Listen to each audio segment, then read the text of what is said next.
Hi, welcome to another IWCS video. Today we're going to be talking about peer-to-peer pairing between two iriComm 3.0 wireless headsets. Let's take a closer look. So, in front of me I have two iriComm 3.0 wireless headsets for this demonstration today. Now, each of these headsets, or an iriComm 3.0 headset, has three pairing modes. The first pairing mode is used for a mobile phone pairing with an headset. So we want to focus on pairing mode 2 and 3. The important thing to remember with these headsets is that they have to be in a different pairing mode from each other. In other words, you can't have both headsets in 3 or both headsets in 2. As long as one is in 3 and the other is in 2, then you will be able to pair. That's just the way the technology works. So let's get to it. We're going to put this headset here to start off with in pairing mode 2. And you do that by holding the center button down on the right hand side of your headset. You hold it down and you keep it pressed down, and then you will hear some commands coming through the speaker of your headset. So let's do that.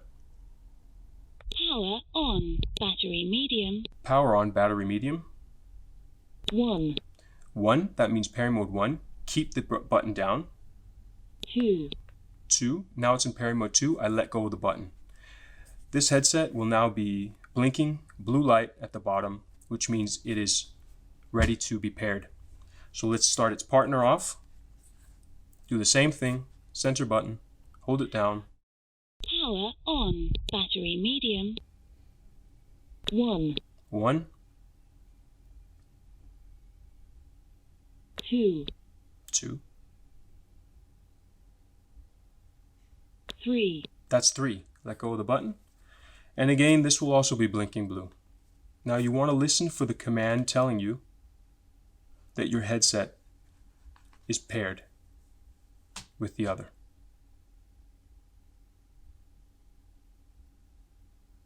Your device is paired. Your device is paired. Your device is connected. Your device is connected.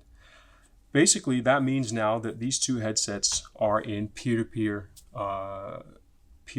communication mode. So you can put on the headset and communicate with your partner or your colleague without any problems. You're mobile, you can move around and work hands-free, full duplex communication with your partner. Now, in another video, we will check out how to then pair a mobile phone onto this setup in order to further improve your communication possibilities. But for now, that's it. Well, that was today's video. I hope that it helped you to understand your wireless headset a little bit better. If you have any questions, just leave a comment and we'll answer them as best we can. Thanks.